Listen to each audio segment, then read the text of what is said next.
Next up on our tour of Matanui, we have Garkoro, the water village floating on lily pads.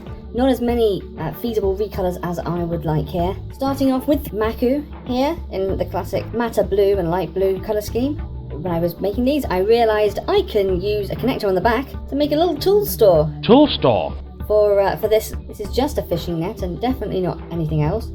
And the same technique I have also used for this Matoran here, who honestly is not any specific Matoran, but if this mask was a touch darker, we could go ahead and say it is Marka, who is the sailor in Mnog 1 and 2. Sharing the dark legs with Harley here in the form she was originally introduced in the Bo-Rot stories.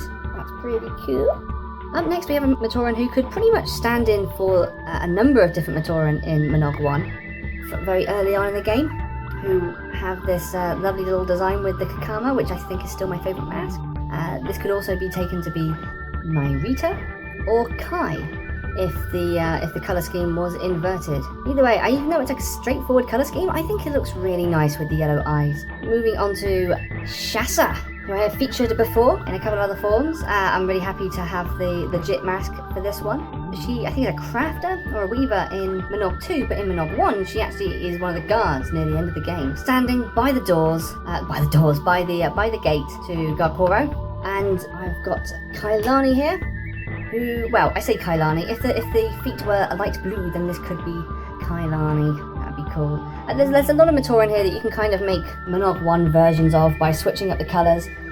If you were to take Marka, for instance, and I mean, you could kind of feasibly make Nixie, the astrologer. I think that's kind of cool. I also thought it'd be kind of funny to just slap this mask on. Oh, look at that, it does fit. Hey, isn't that cool? That's neat. And on that vein, one of the characters missing from Mnog 2. Oops, I took the head off with me. Who is it? Oh my god, it's Vazola!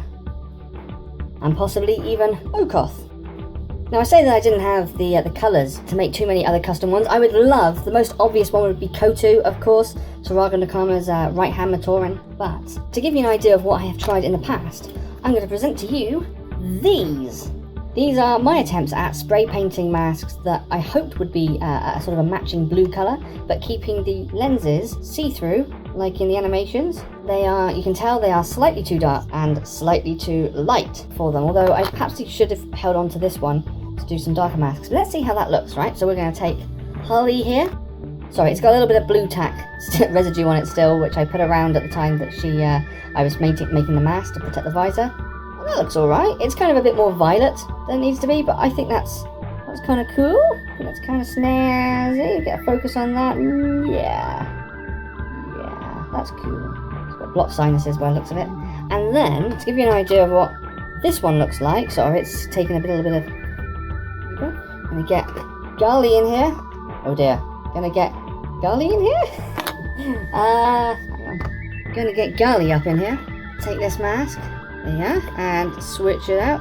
There we go. Again, this one's kind of more like azure. I think that's kind of cool. Fits in well with the Mnog style. I don't know. Yes, I have modified these arms and hands to kind of fit the cannon a bit better because she does carry these tools. I don't know, it gives them a bit more flexibility for posing. I like it. You obviously have to do that. Anyway. Thanks for watching my video on Garkoro. The next video in the series will be the biggest collection to date. See you then!